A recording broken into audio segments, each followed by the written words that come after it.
For thousands of years, people have adapted their building styles to live comfortably in America's many different climates. From the gabled roofs and shingled houses of the north to the flat-roofed adobe buildings of the southwest, these construction styles have withstood time in their own ways. With a climate that has sun for over 250 days a year, the adobe building technique is practical for keeping the buildings cool during the day. At night, when the temperature drops in the desert environment of New Mexico, the adobe material is effective at retaining heat. More modern housing has risen in different areas, such as the Santo Domingo Pueblo, where a traditional adobe style of building has been adopted while including modern building techniques and interior design. Domingo Housing Project is a 41-unit housing development developed by the Santo Domingo Tribal Housing Authority. It's an affordable housing development for the community. It's also meant to be a rental project for the next 45 years. The kind of immediate goal of the housing project is not only meant to develop capacity locally, but also set as an example for other tribal communities in the region and nationwide.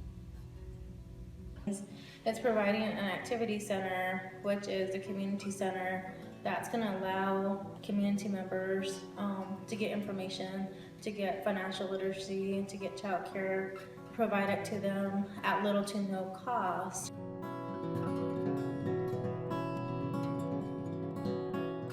The housing project is also a rural transit-oriented development for the kind of larger tribal community, allowing community members access to both Santa Fe and Albuquerque. It's kind of strategically located in between two urban centers that provide community members opportunities to both jobs, education, potentially healthy foods, etc.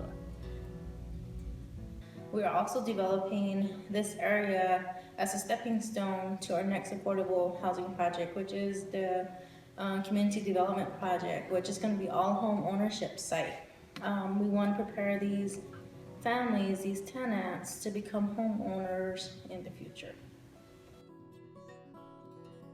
The Santo Domingo Tribal Housing Authority has been working alongside the company Enterprise Green Communities to pursue the creation of renewable green housing. Enterprise Green Communities is a program of Enterprise Community Partners, and our Green Communities program is designed to help housing organizations and community development organizations to develop, manage their housing in a way that's healthy, green, and resilient, but also looks for opportunities to capture other value associated with how the built environment performs. That includes infrastructure, buildings, and things like distributed technologies. Following Enterprise Green Communities guidelines will prepare the new housing units to be ready for the installation of solar panels. So as demand has grown for renewable energy, Enterprise has worked to help ensure that renewable energy can be part of new developments or brought into low-income communities, even if they've already built out the buildings and so forth in those communities. And we've committed to help deliver over 16 megawatts of renewable energy into affordable housing over the next several years. Several neighboring communities have implemented renewable energy sources, such as the Pueblo of Picaris and the University of New Mexico Taos Clower campus. However, different issues can create barriers in these projects. Some of the obstacles that renewables have in Indian country, and I think in affordable housing communities nationwide, is just understanding what the capacity is, or just understanding the systems in a general sense, and the opportunity that these systems bring to the community. A lot of housing authorities are now putting solar panels. We've been trying to see how they are measuring that data, how effective those housing units are. A lot of that data hasn't really been shared with other housing authorities, so we would like to use that here. I know the Domingo Housing Project is solar ready. Members of the Santo Domingo Tribal Housing Authority have reported strong local support for solar panels in the community. The Housing Authority is currently working with a group of students from Worcester Polytechnic Institute to develop a solar plan in order for the community to make an informed decision on solar implementation in the Domingo Housing Project. Energy infrastructure or distributed assets like solar panels are revenue-producing assets, and who owns those assets and who controls the transactions of those assets between the producer and the consumer is going to be the one who's going to realize value there are opportunities for low-income communities and community development organizations to own and capture those value streams for the benefit of low-income people.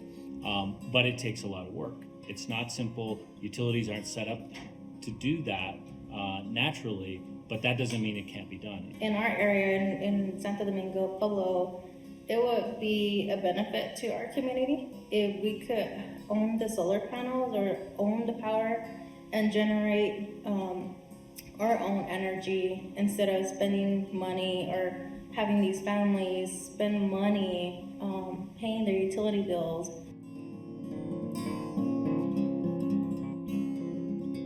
Energy sovereignty, I think, means building the capacity or finding opportunities to bring economic development or some ways of energy purity to a community, not necessarily tribal, not necessarily rural or urban. Energy sovereignty, I think, allows for the community to be independent from kind of a larger energy provider. They themselves can become their own utility and financially prosper from these opportunities.